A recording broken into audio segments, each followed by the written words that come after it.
to the table has been set, so take your place. There is no more condemnation, there is only grace. Growth Radio, Gospel Radio. Our way to heaven.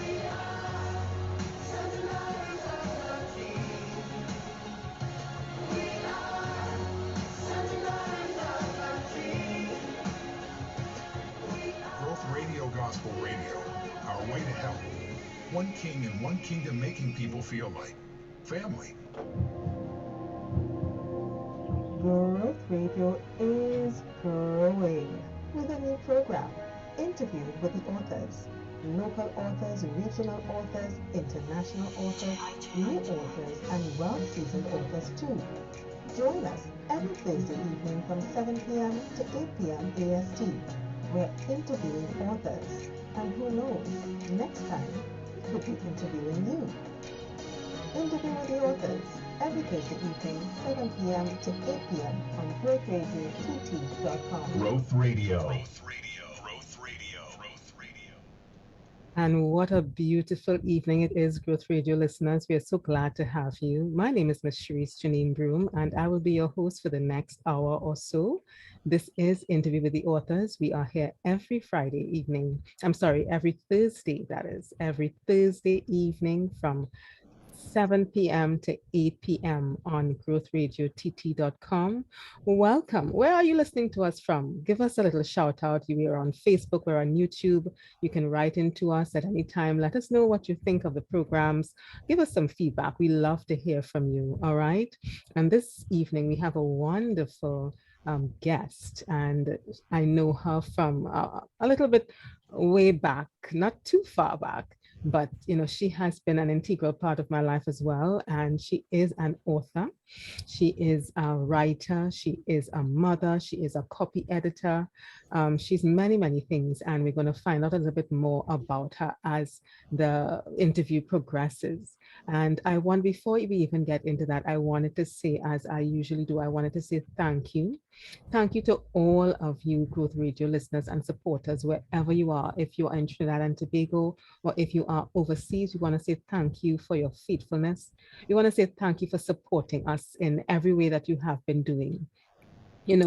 My pastor used to say very, very often that the gospel is free, the word of God is free, salvation is free, but to get the message across the seas, it takes money, and we want to say thank you for those of you who have been supporting us. This is a non-profit organization. Growth Radio is a not-for-profit organization, and we can't say thank you enough. Your contributions, your support, your prayer, your kind words, it gives us the energy to keep going, doing the good work. All right, so we want to say thank you. Okay, so without further ado, I want to really join me in welcoming this wonderful guest of ours. And as I said before, she is a writer, she is an author, she's a copy editor, she's the managing editor for You, the Caribbean Digest. She has more than 20 years experience in writing and editing. So she is a professional. She is an expert in what she does, and I'm so glad to be able to know this person. She has been a very positive influence and impact in my life. I met her a number of years ago when I was living in Mousica in Trinidad and Tobago, and she continues to be a positive impact in my life. And I want to tell her thank you face to face as well. Welcome anytime. It's been a pleasure. It's been a pleasure being able to meet this person and and just interact with her on different levels. We are speaking about, who are we speaking about? We are speaking about no other than Miss Rosalind Carrington. Okay, she is the founder and owner of the Scribble Pad. You can find her on trinibookworm.com. And we're going to find out some more about who this person is. Who is this writer? Welcome. A very warm Growth Radio. Thank you welcome, for having me. Rosalind Carrington. No problem. It's our pleasure. It's our pleasure to have you. And you have part of your experience. You said you have over 25 years experience writing commercially and creatively. Oh my goodness. So that's a lot that you're bringing to the table. Yes. Yeah. So Mhm. tell us some more. How in the first place did you actually get involved in writing? Where did the passion, where did the fire ignite? Well, I was a very sick child. I had asthma as a child, and I missed a lot of school. So I stayed home and I read a lot. I was a big fan of Enid Blyton and Ah, Nancy Drew and Hardy Boys and books like that. And ever since I okay. was very, very small, I'm talking 6 or 7, Yeah. I just read and read and read. And I always wanted to write. I was so in love with the fantasy world that even from that age, I wanted to be a writer. Wow, that's awesome. And you Mm-hmm. read quite a lot of the same books that I read as well. Uh-huh. And I mean, I guess it was popular. I mean, that was Yes. Yeah. that's what kids read at that time, right? It was very Mm-hmm. popular. It was exciting. It took you into a different world. A different Yeah. world. Yeah. Yes, it was exciting stuff. So then after that, so okay, so your reading got you interested in writing. Right. So then Mm-hmm. what was the process? What did your parents do when they saw that you were so interested? Well, my mother was a reader as well. My mother was actually an English major in college, and she taught English, and she was very much involved in the library at school. So Oh, in my house, we actually had a library of our own. We had a room filled with books. And by the nice. time I was a teenager, there were so many books that they couldn't fit on the shelves. So we had books piled up on the floor. We had books in boxes. I Yeah. came from a family of readers. My grandfather was a big reader. Both of my grandfathers were readers. So I was Wow. always surrounded by books. I was always supported. My family would always buy books whenever I wanted. Oh, that's awesome. I mean, that makes Mhm. a really big difference as well, It right? does. It does. Oh Mhm. my gosh. And one of the things I learned as well, and even before I went to a program at the UE, the teaching of reading.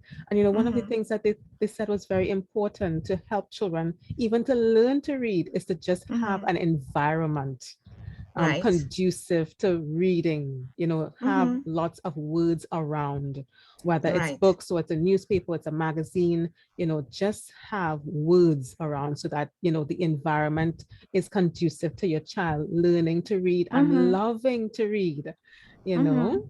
And I love that. I love that about your upbringing, that you had that environment of reading that inspired you to read. So, it was a so how did that make you feel? Was it that a little piece of freedom? It was everything to me. Wow. I feel that books were so important to me in my childhood. I Yeah. wanted to pass that on to my own children. I started Yeah. reading to my son when he was 6 weeks old, Wow. and I read to them every night until they were about 10 or 12. Every single night, the Nice. three of us would get into bed and I would read to Yeah. them. That So I is so felt that it was beautiful. important to pass the love of books on. Yeah. And even today, I feel that if I'm in a place where I feel that things are hard, Yeah. at least I could go and hide in a book, you know? Yes. Yeah. Yes. Yeah. It's so true. It's a little bit of an escape, right? Mm-hmm. And so what do they think? Have they grasped the love of reading as well? Yes. Yeah. Yes. I'm glad to say that that is one of my great achievements with my Yay. children. Yes, and gorgeous children. They are very intelligent as well. Yeah. And Thank you. do they are they have they taken up the writing bug as well? Both of them in different ways. My son is very much into cartoon and comic books and that kind of Mm, thing. So even from a okay. very small age, he Yes. would draw and write these comic books. And Ah, my daughter is into what do you call this platform where all these kids are publishing all their books. My daughter have been writing on that I a don't long know. time. It escapes me now, but I remember. Okay, So okay, yes, okay. they both like writing. Oh, Yes. wonderful, wonderful. That Yeah. must be really special to your heart. Yeah. Mhm. And so where did you grow up? What part of Trinidad did you grow up? I'm from Belmont, Okay. and then I grew up in Santa Cruz. So you were born in I was Belmont? born in Belmont. I moved to Santa Cruz when I was 7. Okay, So I grew nice. up in Santa Cruz. Right, right. Yeah. And you are the what child? Middle, middle of Middle. 3. Yeah. Middle of three? Ah, Yeah. okay. That's nice. Yeah. So you were well protected, doubly protected. That's correct. That's beautiful, huh? So what do your siblings do? What career are your siblings in? Well, my sister is also in, well, she was in the publishing industry. Yeah. She lives in London and she was the photo editor for Hello magazine. Oh, And but she's now on her own. okay, And nice. my brother is an engineer. Wow, that is awesome. And your kids have Mhm. those people as aunts and uncle. That is Yes, awesome. yeah, yeah. That is awesome. I love that. So, Rosalind, we love to learn. I mean, because we read authors' books, but a lot Mm-hmm, of times we just don't know who mm-hmm, the author is. And I find that just a little bit disheartening because there is a mm-hmm. person behind all this writing. And Yes, that's why we are here on Growth Radio every Thursday evening from 7, just wanting to learn more about the authors, because I believe the human person behind it is important as well.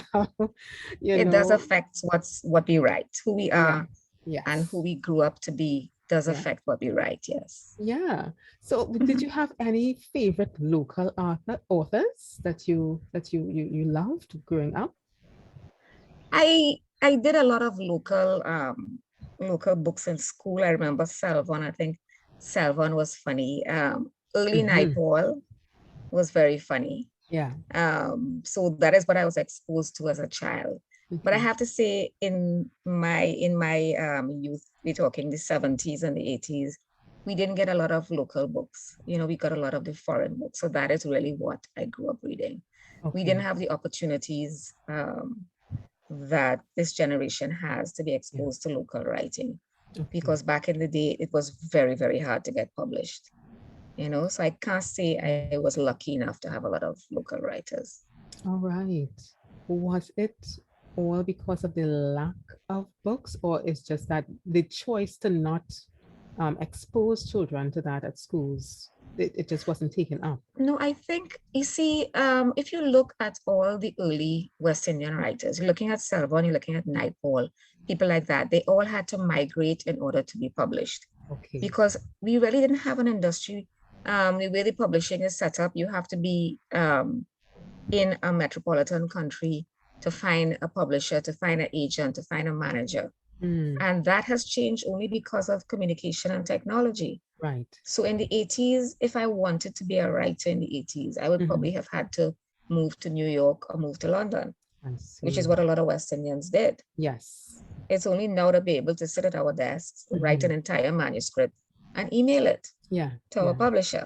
Right. So I think Wow. it's a lack of opportunities. Okay, okay. Wow. Yeah. That's something, yeah, from our history. That's a bit of Yes. a stain. Yeah.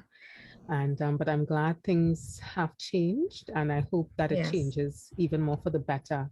Because Trinidad Mm-hmm. and Tobago, I mean, per capita, I mean, we are one of the most creative and talented And um literate. and Yeah. literate, yes, Mm-hmm. people in the world, honestly. Mm-hmm.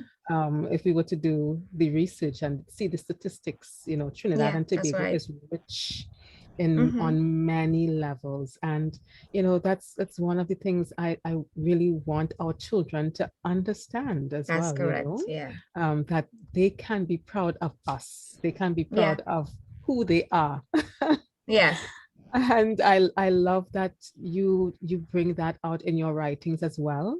You bring a lot of culture.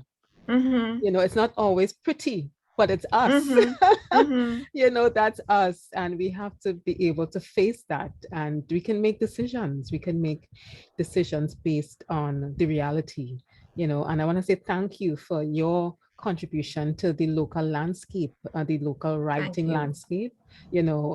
It means a lot. This is important for the next generations, Yeah. you know Thank you. Mm-hmm. and that's how writers, that's how authors need to be thinking.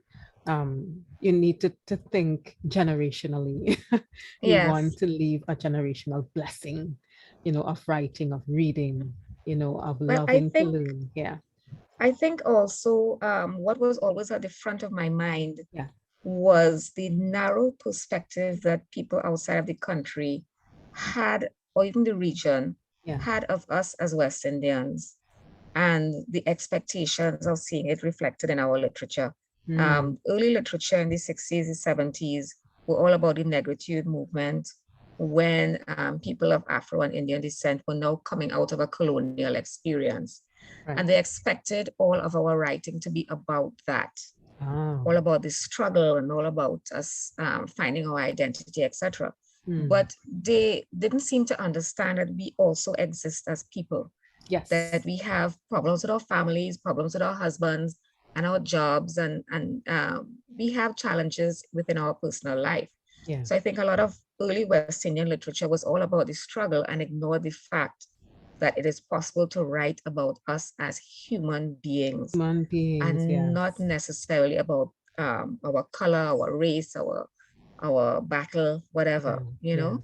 Yeah. And I detected some resistance to that. Wow. When I started writing. I would have white editors, white publishers would say things like, why don't you make them more Black? And I like, what do you mean by that? Yeah. You know, What?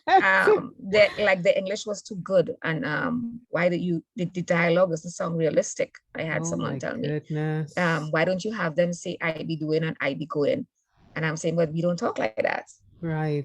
You know, so I feel that our generation of West Indian writers have a responsibility to open the eyes of the West, especially to the fact that we are fully rounded and fully formed people with experiences that do not need to be limited to their expectations of us. That's right. You know, so it is a responsibility for us to reveal ourselves to the world. Yeah. And I couldn't have said that any better. You know, we have the responsibility to reveal our authentic selves to the rest of the world. Yes, so that they would, because they're not educated, obviously, you know, they about are, us. Yeah, they're not, they're misdirected and, you know, they're misinformed. Right. And so we have to let them know, no, this is what you believe is not correct. And yeah, you're so right. I love how you put that forward, Rosalind. Thank you so much for that. And I really want to keep challenging the local authors today to do exactly that, to reveal the authentic us, the authentic Caribbean, the authentic Trinidad and Tobago to the outside world, right?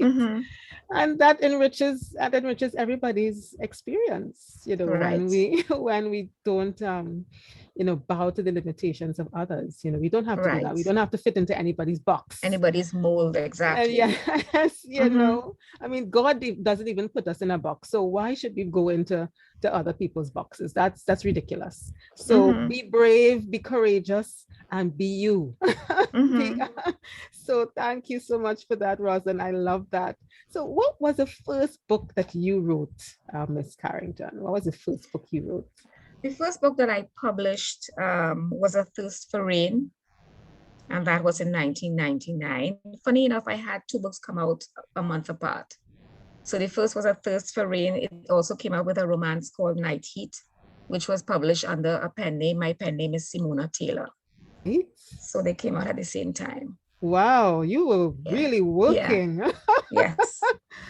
So what was the experience like for you when you first when you finished that manuscript? What was that? It was one of the happiest times of my life. I had been dreaming about it since I was a child.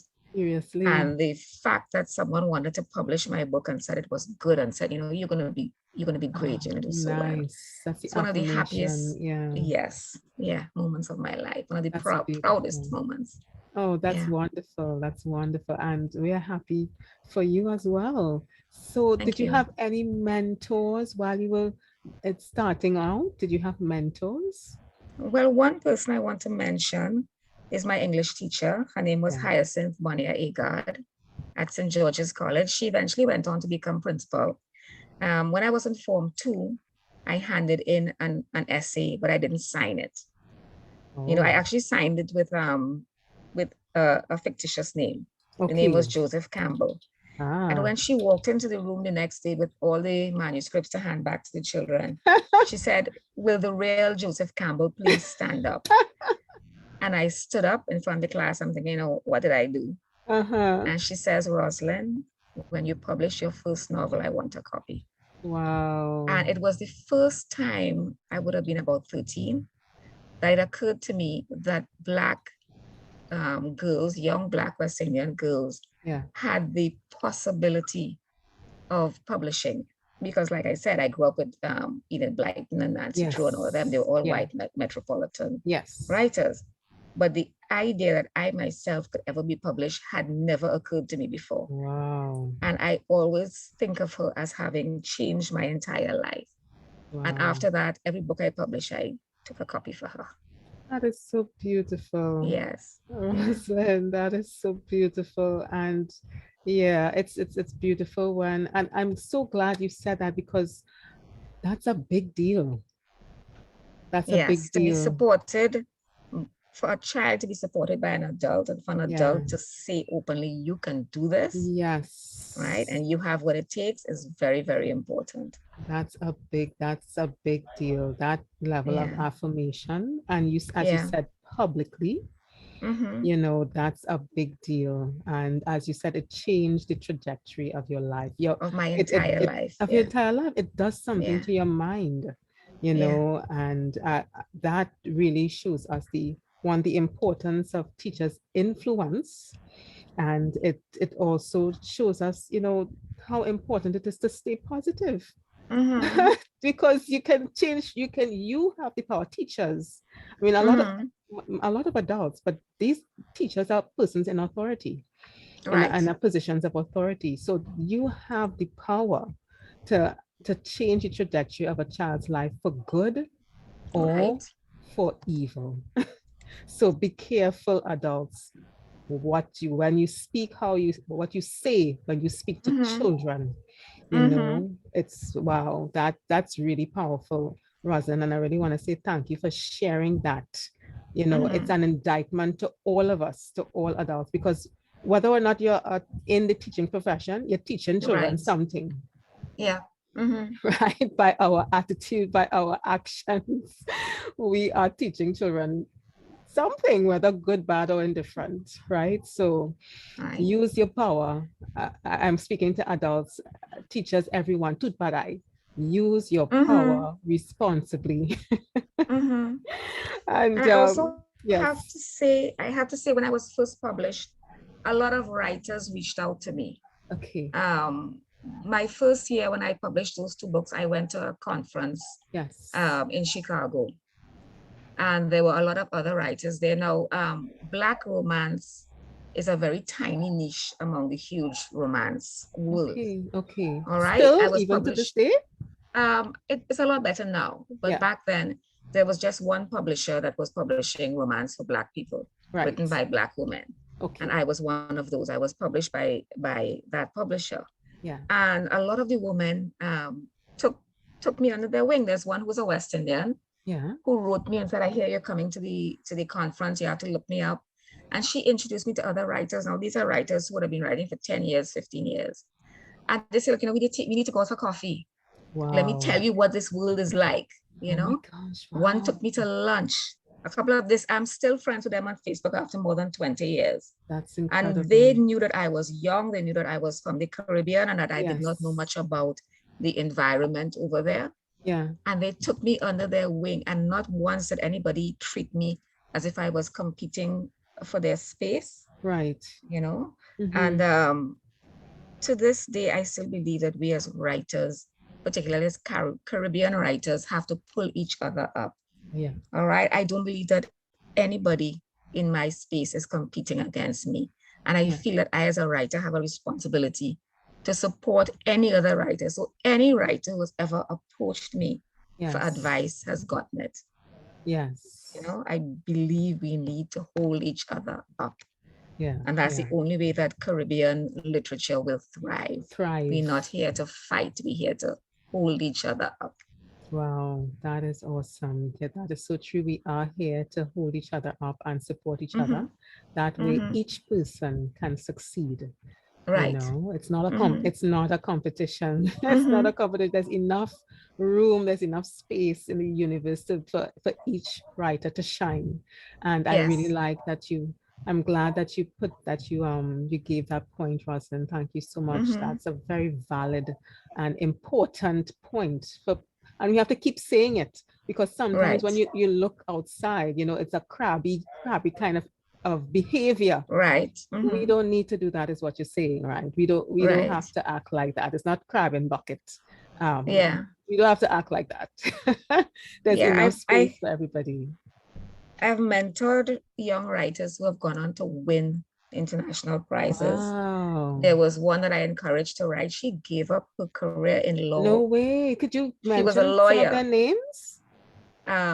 Yes, Charesse Mohammed. She's a writer of Pleasant View. Yes, I need a copy of that book. Yeah, you should. It's fabulous, right? I met Celeste maybe about 8 years ago when she was thinking of leaving the legal profession. Yeah. And she gave me a book and said, could you please read this and tell me?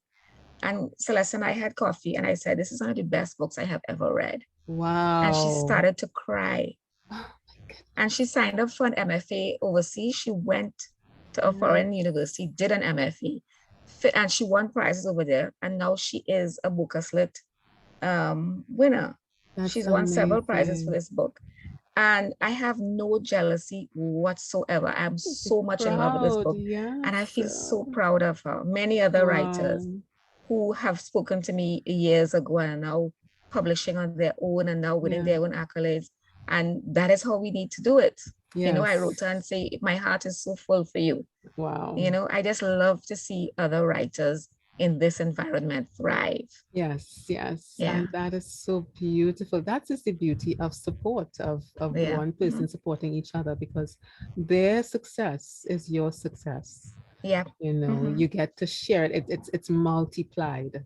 That's correct. I love that story. I did read an article came out about her some time ago. I read it was in the papers. I read her article and I was but I said, I have to get this You should book. Invite her to talk to you. I can give you the contact. You should speak to her. Thank you She's so really much. wonderful.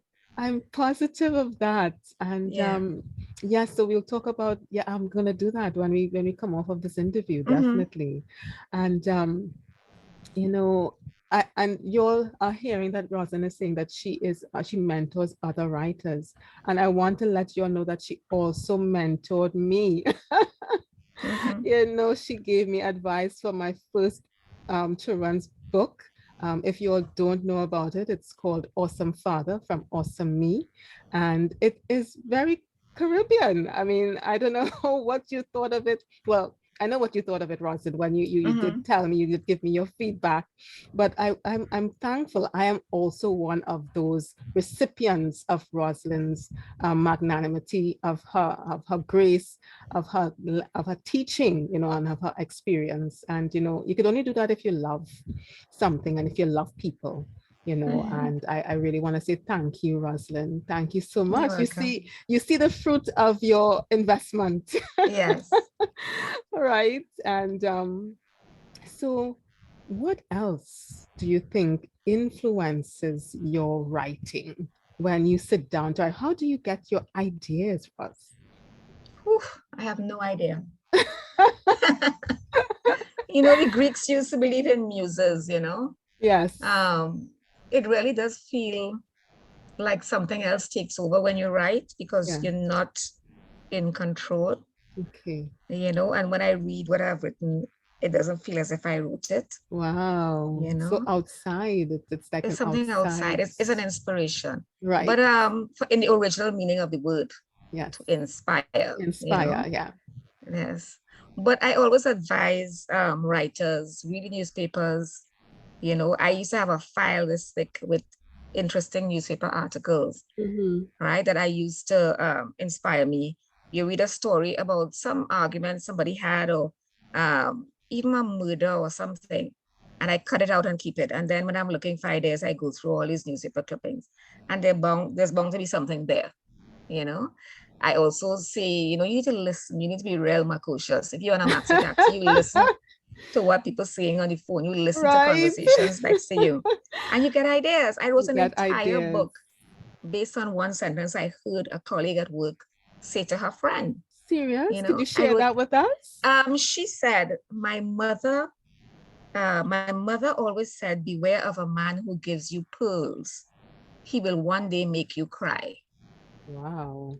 And I thought, wow, how am I going to write a story about a man giving a woman pearls? Wow. And then why would he make her cry? And I wrote an entire novel and I sold the book. Wow. Yeah. And Does that? Yeah. I actually did some research a lot later, because my daughter's name actually means pearl. It's not pearl. So when I was researching the name, I realized that pearls are equated with tears. You know, Tears from the in sea. Greek mythology, I don't know. In Greek and Roman mythology, pearls are associated with tears. So this friend's mom was on the right track, you know.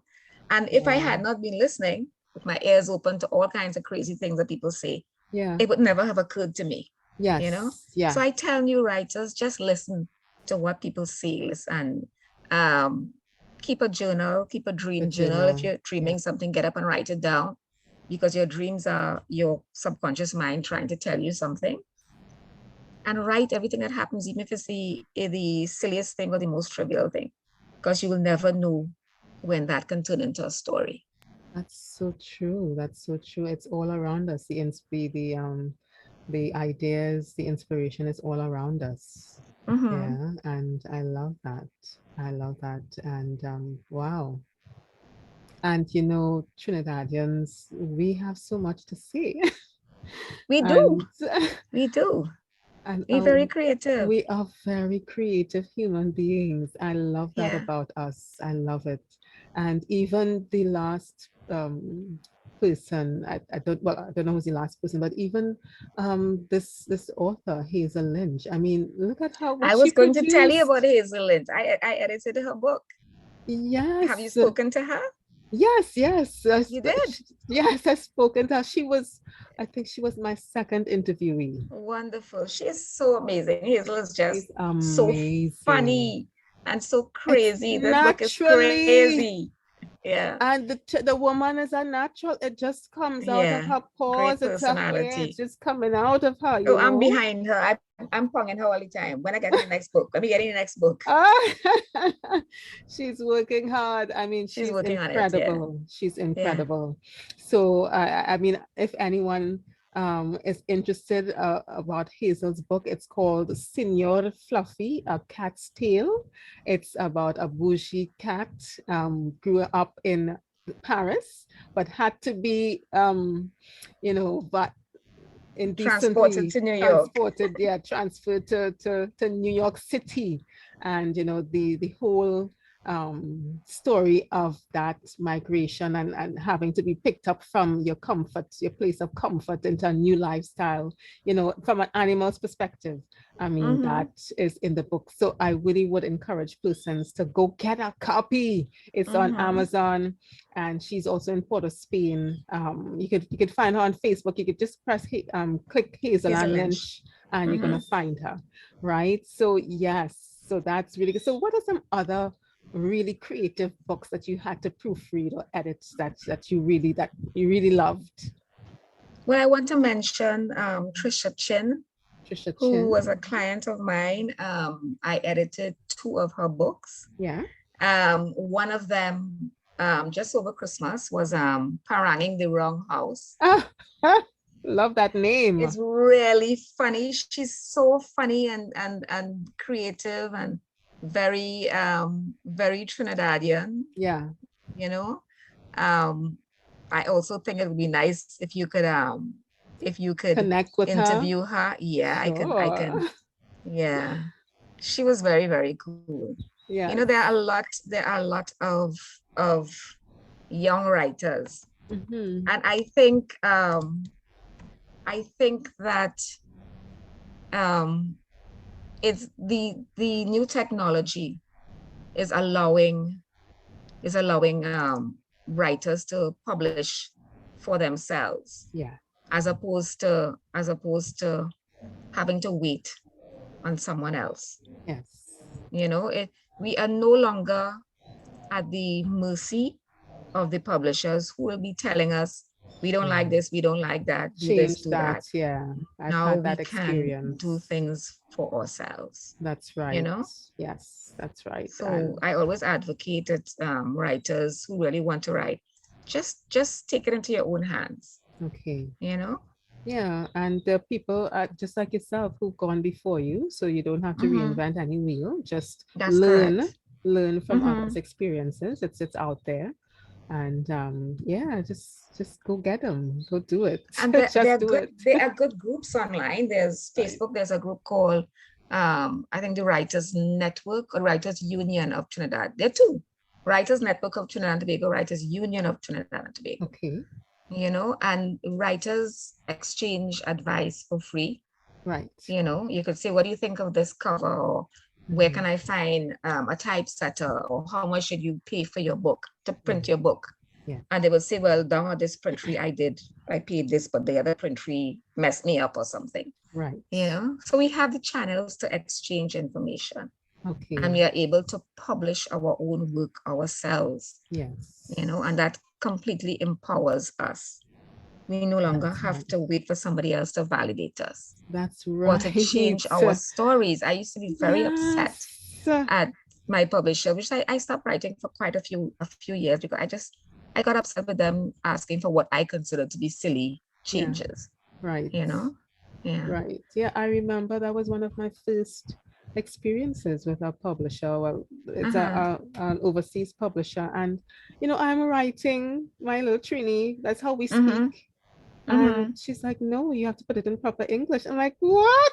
Why would I put it in proper English? It sounds so much better in our own parlance. Yes. So to me, to me, how Trini speak sounds much better than standard English. That's correct.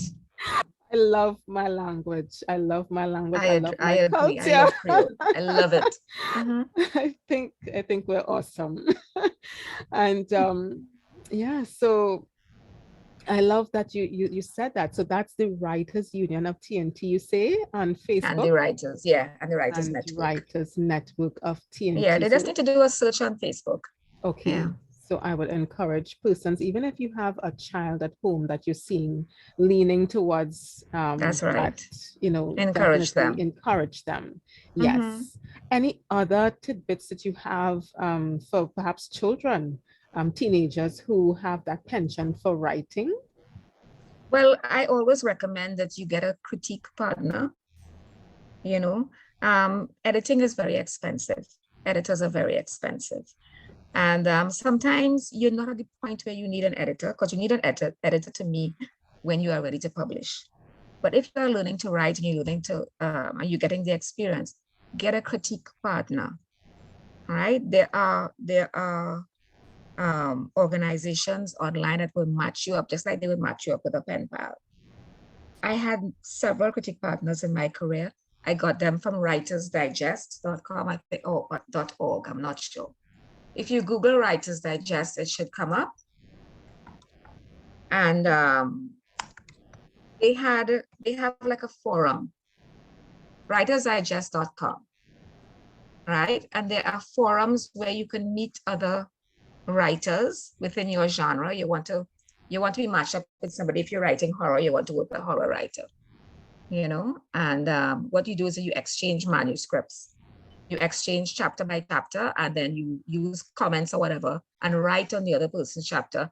I like this, but I don't like your dialogue, or I think that your character needs to be more aggressive, or, you know, I didn't understand what you were saying here. You write those comments and send it back, you know, and it's a gentleman's agreement because you are putting your business out there and you're giving it to somebody.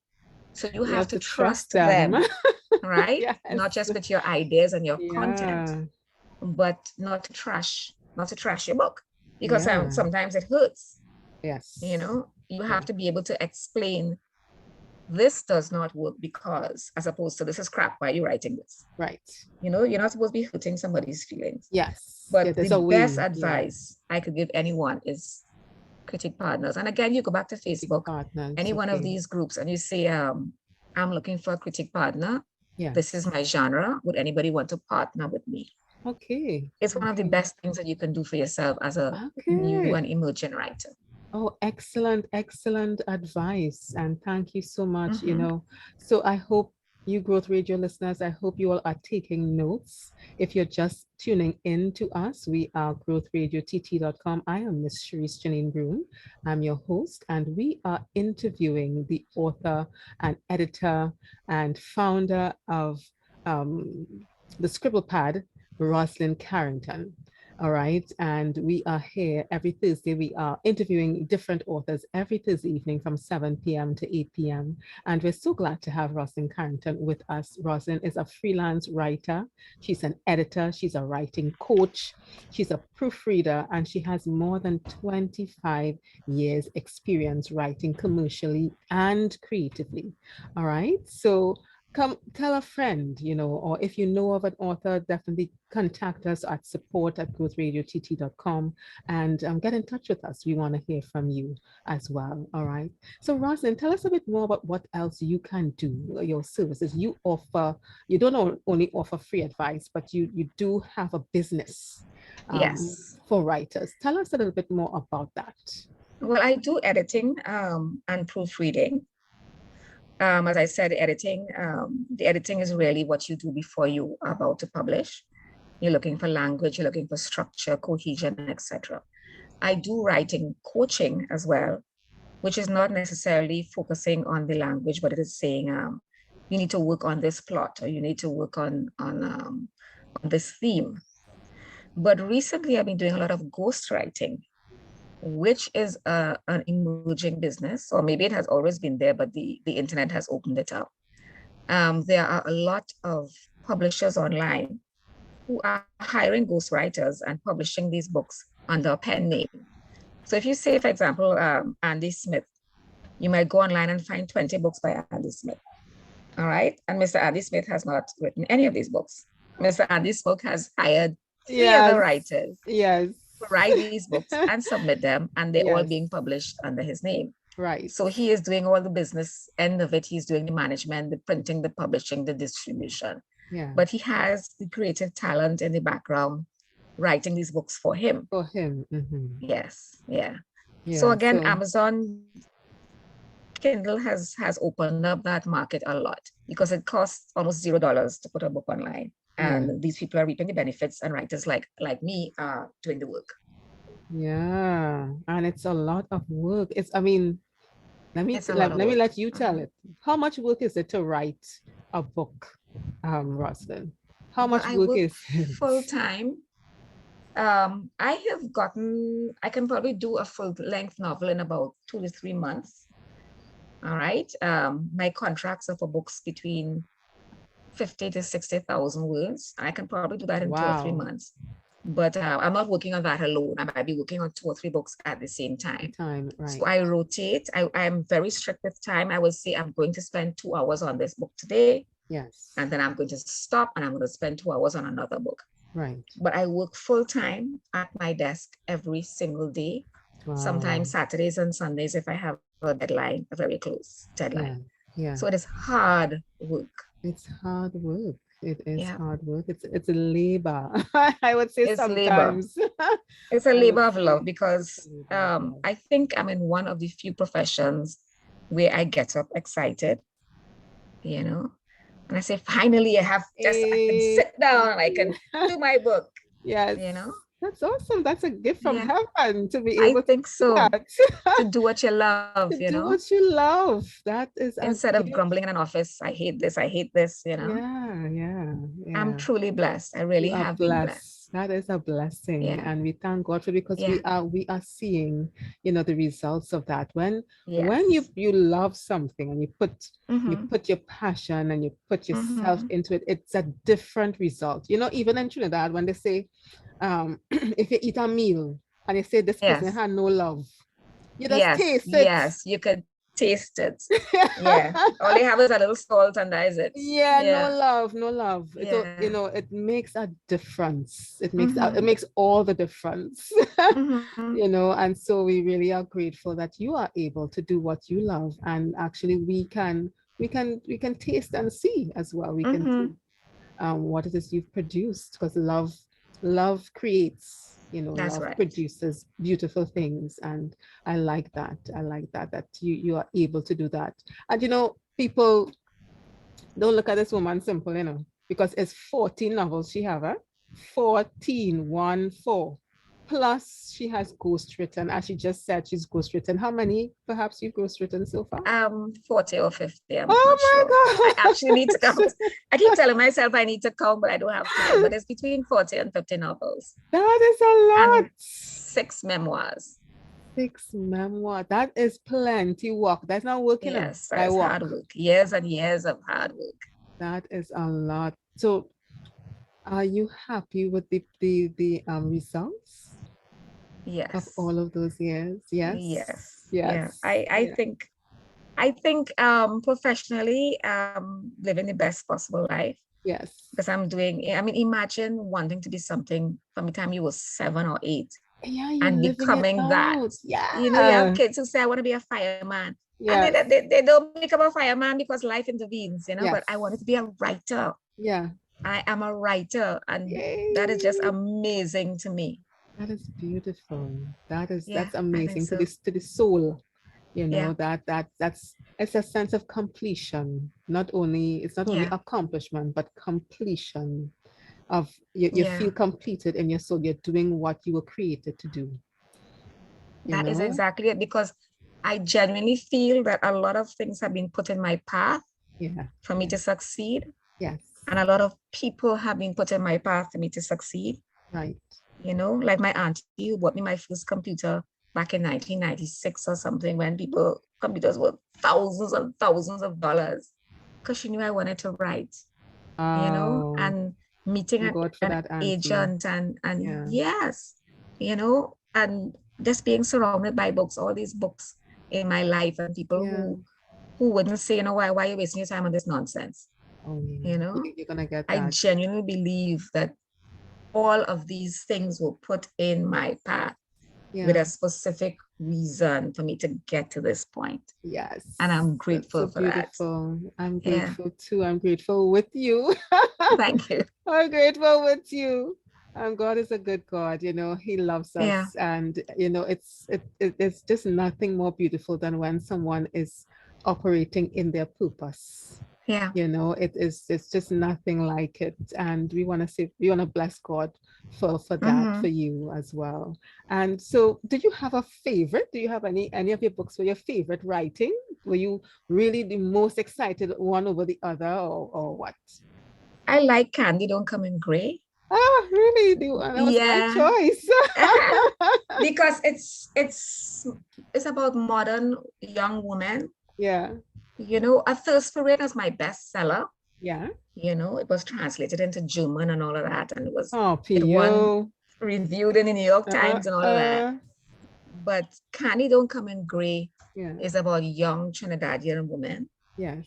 And I identified strongly with them. And also, I felt like it conveyed who we are in a Caribbean setting. Yes. Without falling into stereotypes about what other people's expectations for us would be. Right. Why do you expect us to be semi-literate? Why do you expect us to be, just boiling yam in a tin pan? Why we can't live in Federation Park and have servants? Why can't we have a nice car? Yes. Yeah. So that's I like that book. Wow. That is and I only read a little bit so far. And as I said, I sent you a message that was my choice of all of the 14 that I wanted us to talk about that. But hopefully we'll be able to talk about it a little bit more in our next interview. Okay. Because we just have a little 10 minutes left. But I wanted to share with the audience some of the things that persons have had to say about Rosalind and her services. As we said earlier, she is an editor and a proofreader. She is a coach, a writing coach as well. So if you do want to get in touch with Rosalind, could you tell us, Rosalind, how persons who need your service can get in touch with you? I'm on Facebook under my name, okay. Rosalind Carrington, and my Trini Bookworm is also, available. They can message me or email me. Yeah. And my email is rosalindcarrington.com. Excellent. So, Excellent. yeah. RosalindCarrington@gmail.com. Sorry. Oh, RosalindCarrington@gmail.com. @gmail.com. Okay, wonderful. So one of the things that someone has said, I have worked in the book business and publishing for over 25 years with many authors and editors in the US and the Caribbean. I found Ms. Rosalind Carrington to be very thorough and a quite capable editor. Having recently worked on our newest publication, has confirmed my opinion. That's very nice. Rosalind, and next one says, Rosalind is a true professional. She's easy to work with and is able to turn around work within a timely manner. I'm thankful that she helped me with my first book and she's helping me with my second. Rosalind provides excellent customer service. I would recommend her to everyone. Great work. I mean, that is that's some serious endorsements there, Rosalind. And this last one, I'm going to read just one more. A quite thoughtful master editor. I said, no pipsqueak here we have in front of us today, Olia. A quite thoughtful master editor who, with the application of her store of mechanisms and more so her dispassionate eye, alters not, but enhances one's own purpose and literary style. That's awesome. That's a really nice plug there. That's a really nice plug. And there's so many more. I mean, we can't read them all, but you all can check Rosalind out at trinibookworm.com. You can also find her under her name, Rosalind Carrington, on Facebook, and you can email her at rosalindcarrington@gmail.com. So take, start something. If you haven't started already, start something going, give her a call, have a conversation, see where she can meet you and see what can happen, what beautiful things can come out of it. We want to encourage you to explore your creative juices as well, especially if you have teenagers who you see likes writing, likes poetry. Definitely, give her a call, can reach out to her and have a conversation. So I really want to say thank you so much, Rosalind, for being with us. Is there anyone else you'd like to shout out, before we go? Well, I just want to say one thing. When you said start something, Yeah. I want to condone that, because you would not believe how many people walk up to me in cocktail parties or whatever and say, I really want to write a book, And I said, okay, well, how much have you written? And they say nothing. Oh. All right. So all I can say is, if you want to write, you need to start. You can say, I wish I was a writer. Yeah. Be a writer. Be a writer. Writers write. That is how you become a writer. It's a yeah. word. Yeah. So I was going to say, just do it. Just start it. Just do it. Just do it. Yeah. Just do it. Yes. And I love the advice that you gave to have critique partners. Critique partners. I love that. I love that idea. It's the first time I've heard that phrase, a critique partner, and I think that's a really good idea to just keep you on your toes and to keep you at your best. So that you can. I found mine on Writer's Digest. Sorry, we're talking. No, I found mine on writersdigest.com.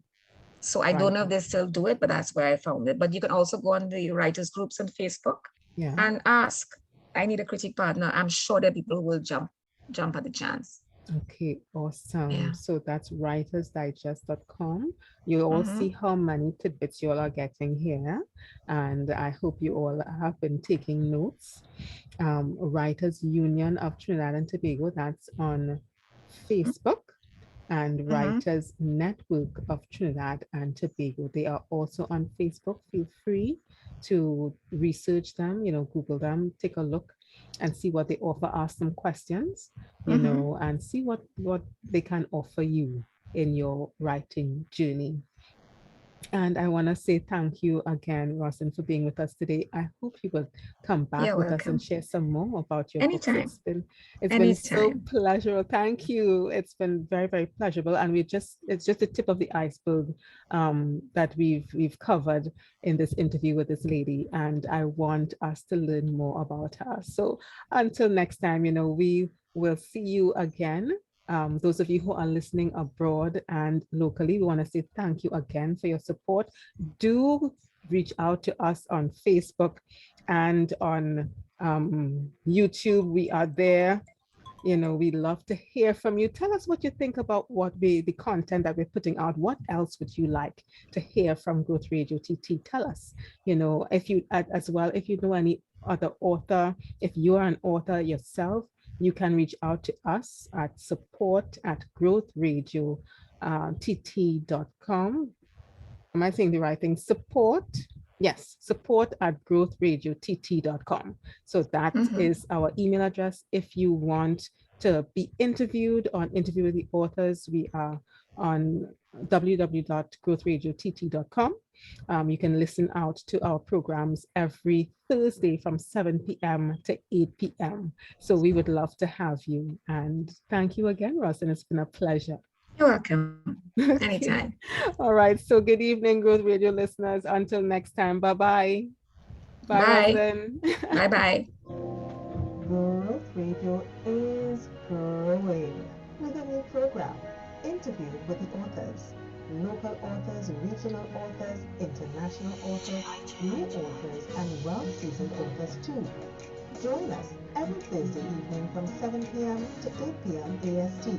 We're interviewing authors, and who knows, next time could be interviewing you.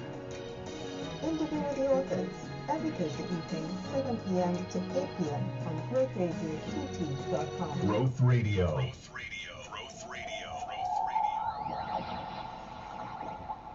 This is a message to the saints. The table has been set, so take your place. There is no more condemnation. There is only grace. Growth Radio, Gospel Radio. Our way to heaven.